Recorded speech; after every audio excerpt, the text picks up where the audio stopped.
Taorin'ny lalao Baria futsal sy ny ekipa pirenen'ny Mozambique iny dia nisy ny resadresaka ny fanaovana tamin'ny capitaine d'équipe ho an'ireto ekipa rotota ireto eo ihany koa ny mpanazatra tamin'izany ary no nilazan'ny mpanazatra ny ekipa pirenena malagasy fa tampoka ho azy ireo ny fahitana ny fahaiza-manao an'ireto mozambikanina ireto mbola tsy ampy ny traikefa ho izy ity mpanazatra ny Baria Madagasikara ity ka mbola mila mianatra izany baolina kitra atao anaty efitrano izany ny malagasy.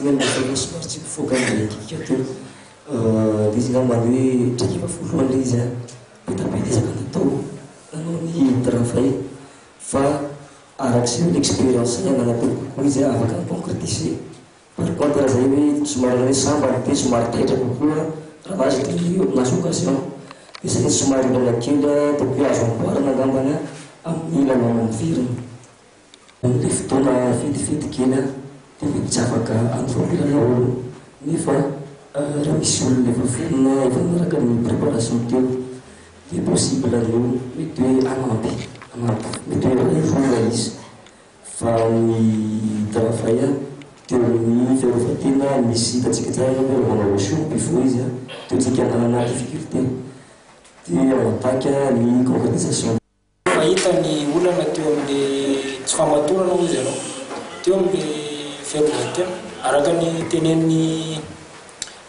maître teo hoe mbola tsy ampy le eo amin'le hoe expérience dia ngamba ny amin'ny fanomanana ny amin'iretoolo any hiateva mafimafy koa zany amin'ny fanafiana zany hoe mba hiassurer an'le bus amin'izay occasion azy araka ny tenen'ny teo hoe tsy ampy le teo amin'ny fanomanana zany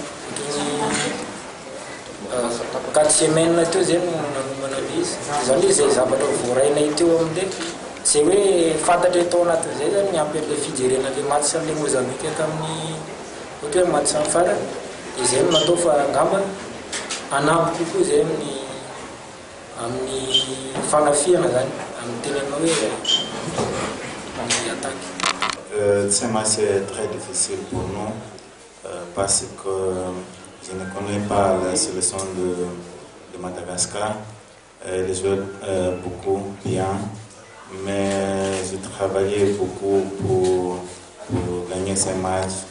Je pense que le deuxième match en Maputo, au Mozambique, we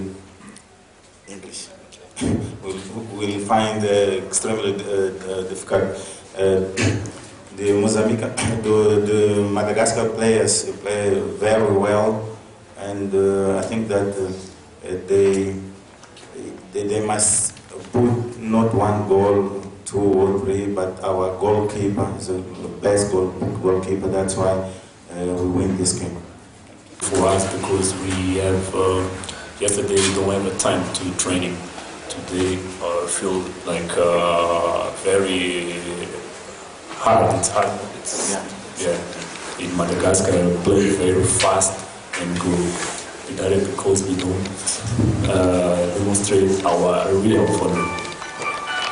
But in Maputo, I think that in Mozambique, I think that we are very well to play and make a very good game today.